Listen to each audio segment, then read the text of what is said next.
Hi everyone and welcome back to my channel. Today I am talking all things LPC. I posted on my Instagram that I am starting the LPC and I have actually started now. So I wanted to sit down and talk you through exactly what it is that I am doing, why I've made the decision that I have made, and just share my insights into how I kind of came to that decision. I also put a Q&A box on my Instagram and a lot of you had questions about the LPC, so I'm also going to answer those in this video. This one is going to be a lot more chatty and relaxed, so grab yourself a cup of tea or coffee and I hope you enjoy.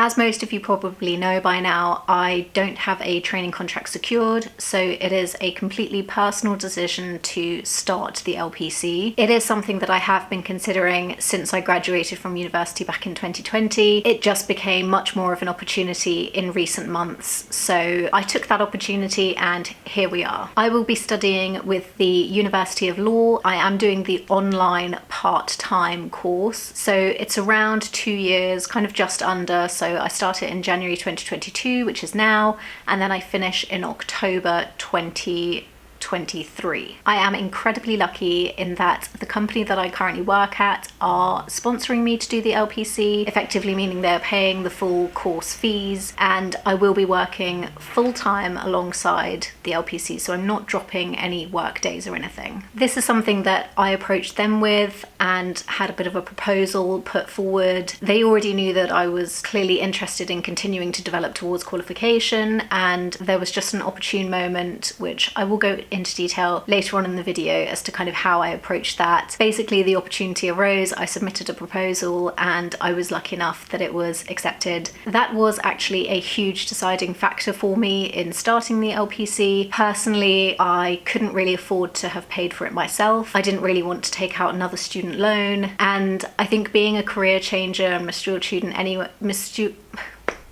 I think being a career changer and a mature student anyway, I didn't want to rack up any more debt, and so for me it just wasn't viable to self-fund the LPC. So I am incredibly grateful that my company are paying for this, and I totally appreciate that this won't be an opportunity for everybody. The reason I chose the University of Law over BPP, a couple of reasons really. The University of Law, I was their ambassador when I was at university and I really like the organisation. I know that over the last couple of years with COVID and everything, there have been a few errors made or things that have gone on. I'm not entirely sure and I wasn't ever a part of any of that. However, my perspective of them is that they've always been very good, very communicative and efficient, so I wanted to go with a provider that I trusted and knew, so that's why I chose the University of Law. As I mentioned, I will be working full-time alongside the studies, so this means that I am probably going to shift my working day slightly around my studies, which again my company are being really flexible with, which again is fantastic, and I understand it's not a given. So I think my working day will be more 8 AM to 4:30, and then from 4:30 till about 7:30 I will study, and then I will need to do that every day of the week, and then potentially one full day at the weekend of study to kind of keep up with the required hours for the LPC. So it is a huge commitment and it isn't something to take lightly. I have been considering this for about a year. It is not a decision that I have taken lightly,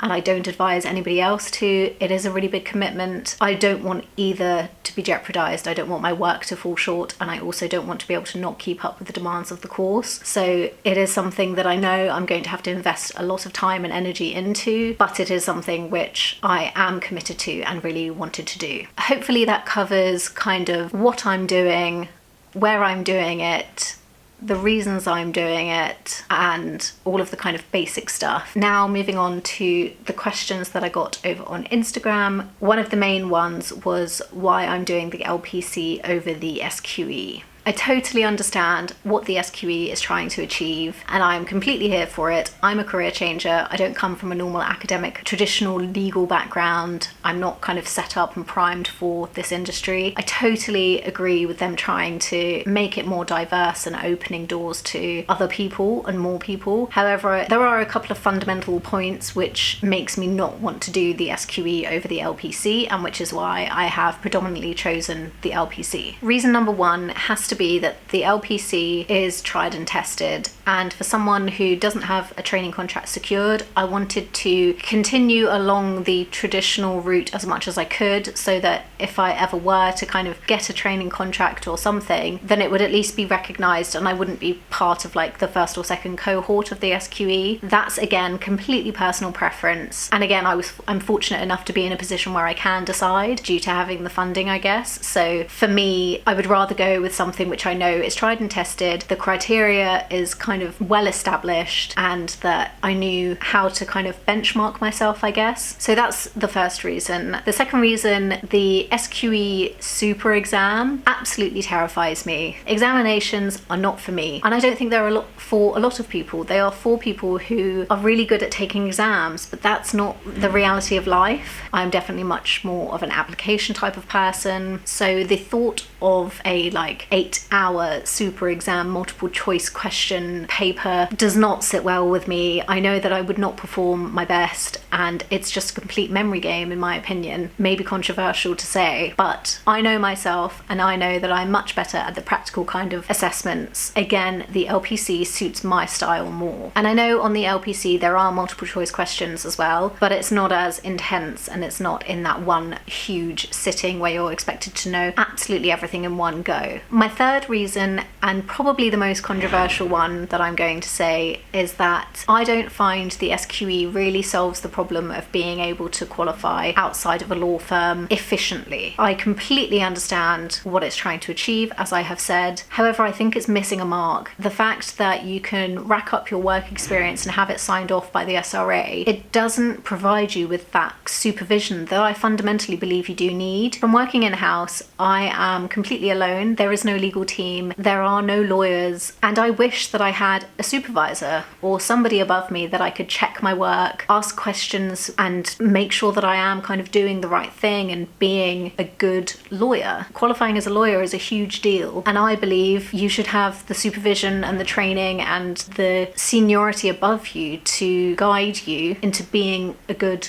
lawyer. So for me, taking the SQE wouldn't have made me any further ahead than doing the LPC. So for the first reason and the second reason, the third reason made sense to stick with the LPC. So for those reasons, I have decided to do the LPC. I know so many people are now transitioning and doing the SQE, and I completely understand why. For me personally, the LPC makes sense right now. Another question that I got was how I am preparing for the LPC. I would like to say that I have been really prepared, but I haven't. I have not at all. And I actually took 3 weeks off of work at the end of the year. So I took from like the 20th of December up until the 10th of Jan. And the reason I did that was for me to relax. And it also worked really well because I knew that I was starting the LPC on the 4th of Jan. So I had every intention of being much more prepared than what I currently feel. But I also think it's really important to take time for yourself and relax when you need it. I definitely feel like I was reaching burnout by the time it came to Christmas. I've just had such a busy year. I've come to start the course yesterday and I have felt completely overwhelmed. So if you're wondering how to prepare, I would say relax your mind, completely switch off. Yes, okay, maybe buy some folders, buy some highlighters or whatever to make you feel a bit more organized. Look at the prep work, look at your online calendar and things to help you start to get a familiarity of the whole online system, because they use Elite, and it takes a little while to get used to the whole system. So I definitely did that in my time off, and I watched the introductory videos, but yeah, I can't say that I have prepped that well. So a couple of other questions that I've had are around whether I'm doing the LLM or just the LPC or the MSc, and how I have decided on what I wanted to do. Initially, I was going to do the LLM. Really, the only reason that I was choosing that was because I wanted to choose a 4th elective. I decided to submit the LLM request, and then after thought, I have gone back and changed that to the MSc. My reason for doing so, again, it's completely personal, and you really should kind of look inwards as to what you want to achieve from this course, what you see yourself doing in the future, and where you see your skills kind of fitting into that, and what you have studied on the LPC fitting into your future. So initially I wanted to do the LLM because, like I said, I wanted to choose 4 electives. I wanted to do debt and banking finance,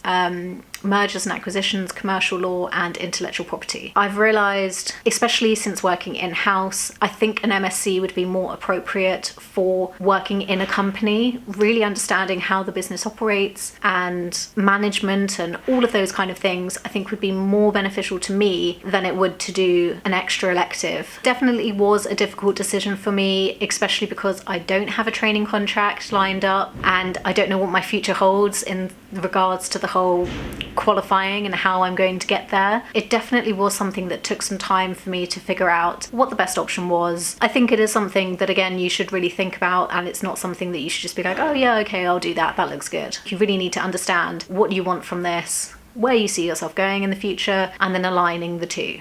So somebody asked, why the LPC over the SQE, especially when you have paralegal experience? I think this is a really relevant question. As you guys know, I am a career changer and I do have a substantial amount of experience behind me now. I have had a number of paralegal jobs and have now been in this position for nearly a year. Yeah, I did get quite a few questions about why I'm not doing the SQE when I have paralegal experience. Fundamentally, it comes down to the whole supervision factor. Yes, it would be great to kind of knock off some time from my qualifying work experience to go towards qualifying through being a paralegal. I don't believe that it should solely make up my training contract. Okay.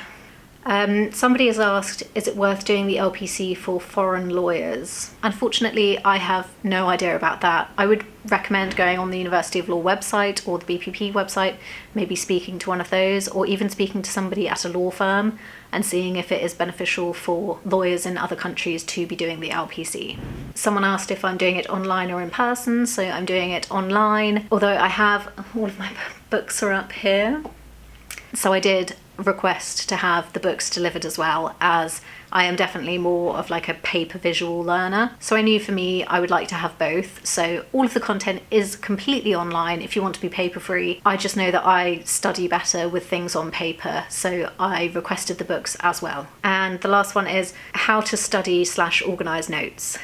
I am definitely not the person to answer this. I am trying to figure that out at the moment. I purchased an iPad for Christmas and I'm trying to navigate my Mac, my external screen and my iPad, figuring out what works best. At the moment, I'm taking notes on Notability. However, it doesn't quite have the compatibility that I was looking for. A lot of people have recommended GoodNotes. I did look at it, but it's like £7. I don't know if I really want to invest in an app that I'm not sure will work for me. So at the moment, I'm using Notability in its basic format. I don't pay for the subscription or anything. And then I use my MacBook for any Word documents. And then I have the paper textbooks and workbooks. So at the moment that seems to be working. I don't know if I'll kind of lose track, I'm not sure. I'm sure once I'm in the flow of things, I will come out with another video showing you what I am doing, what's helping me to stay organized and all of that. I was also thinking of filming a desk tour of how I have set up my desk for studying and work and how I'm kind of swapping between the two. So if that is something you're interested in, please give this video a thumbs up and let me know in the comments below if you would like to see that. Another question that I got was, have I looked at taking the Silex route and why I wasn't considering that? So the Silex route I actually looked into before I started my university degree. When I was career changing and figuring out how I wanted to qualify, Silex was something that I looked into in quite a lot of detail and I came to the decision to not go down that route. Honestly, I can't quite remember why I came to that decision. I think it was because it was longer and it was still quite a new thing when I was looking at it and there weren't so many people doing it. I think now if I was in the position of having not gone to university yet and deciding which way to go, I think I probably would have taken the Silex route or an apprenticeship. However, because I have my law degree, the LPC route again just kind of screamed out to me as the most sensible option for me. So that's all of the question answered from Instagram. I think the only thing left to touch on is how I kind of approached my company to sponsor the LPC. I created a proposal to go to the finance director with, establishing why it would be beneficial for me to take it, why it would be beneficial to the company for me to be taking the LPC, and the cost of such broken down. This then went to the CEO and the CEO confirmed that he was more than happy to sponsor the LPC for me. And when I personally thanked him, he then responded saying that I'd worked extremely hard this year and he was trying to figure out how to thank me, and this just seemed like the perfect opportunity. So whilst I did create a proposal which broke it down into a business need, it was also based on my merit from the last year and working as hard as I did. Obviously, I completely understand that this will not be an option for everybody, and I am in an incredibly lucky place to be doing this, but I do 100% believe that if you don't ask, then you don't get. And if there is something that you really do want to do, which is going to develop your career and develop you as a person within that business, then I do think it is 100% worth pulling a proposal together and just seeing what happens. The worst that can happen is they say no. It's not going to ruin your relationship between you and the company. It's you simply expressing where you see yourself going, the reasons for it, the benefits to them, the benefits to you. If it makes sense, then it will happen.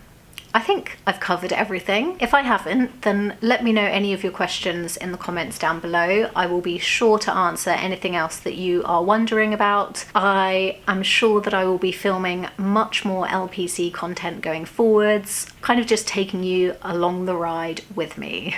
Should be fun, if not slightly stressful for me. So that's me. I'm on my LPC journey, and it does feel a little bit scary to commit myself to 2 years of this, and it will be such a time constraint alongside work and trying to have a social life, but it's what I want. It's where I see myself going, and I just have to remind myself of that daily to keep myself motivated. You just need to have the right frame of mind, the discipline to keep you going when you're not feeling motivated. It will all be worth it, I am sure. Or at least I'm telling myself that. Thank you so much for watching this video. I really hope you have enjoyed it. If you have, please give it a thumbs up. Please subscribe to my channel if you are new, and I will see you in my next one.